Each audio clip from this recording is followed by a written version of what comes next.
In this video, I'll be talking about the challenges and constraints involved in running a school business. Stay tuned.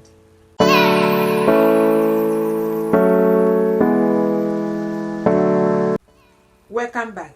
In today's video, I'll be talking about the challenges and constraints involved in running a school business. If you're new here, I am so excited. My name is Osla Ijom. I'm a school business owner. I've been in school business for 10 years and it has been a fulfilling vocation for me. So if you are looking for an inspiration on how you can start and manage your school effectively, you are at the right place. If you've not subscribed, make sure you subscribe and turn on notifications so you don't miss any of my regular uploads. Schools experience various challenges every day that in turn affect students' learning. Although school administrators and teachers strive to resist these challenges, but it's usually hard. Irrespective of the techniques employed by schools, some factors may never be removed.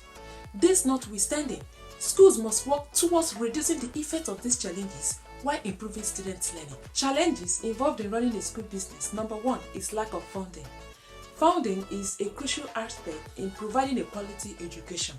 Without it, the system cannot improve itself. Schools need funding to buy more than just textbooks. Schools need proper funding to allocate the maintenance of the building, support staff, extracurricular activities, technology, supplies, meal plans, and teacher pay. Not only does lack of funding have an effect on students' academic progress, it also has an effect on students psychologically. So educators must have what it takes to engage with their classes and also provide the best opportunities to learn. Number two is shortage of teachers. This is partly a result of the lack of funding, as underfunded schools are forced to downsize staff, reducing the number of teaching assistants and teachers, as well as cutting learning resources.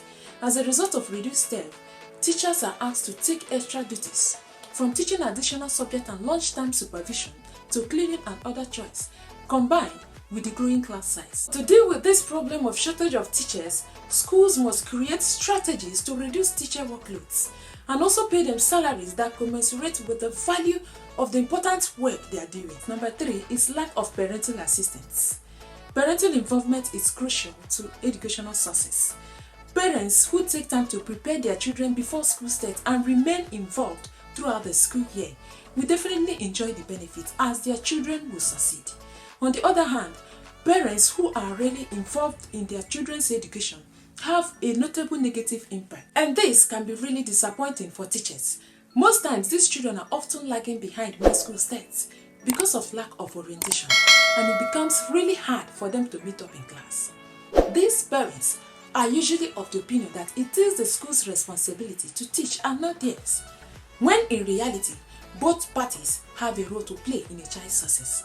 So to deal with this problem, schools must make a positive connection with parents and also provide frequent opportunities to fully engage parents. Number four is overmandating by the state and federal governments. Each year, so many new requirements are brought into the picture that schools do not have enough resources and time to successfully enforce and maintain them all. Most of these requirements are usually for the best, but the interval of the requirements puts schools in a tight spot. No fund to meet this demand, and they require additional time that could be used in other important areas. It's really a very big problem.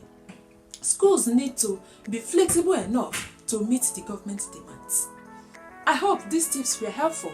If they were, don't forget to smash the like button, share with your friends, and subscribe to my channel so you get a notification each time I post. See you in my next video.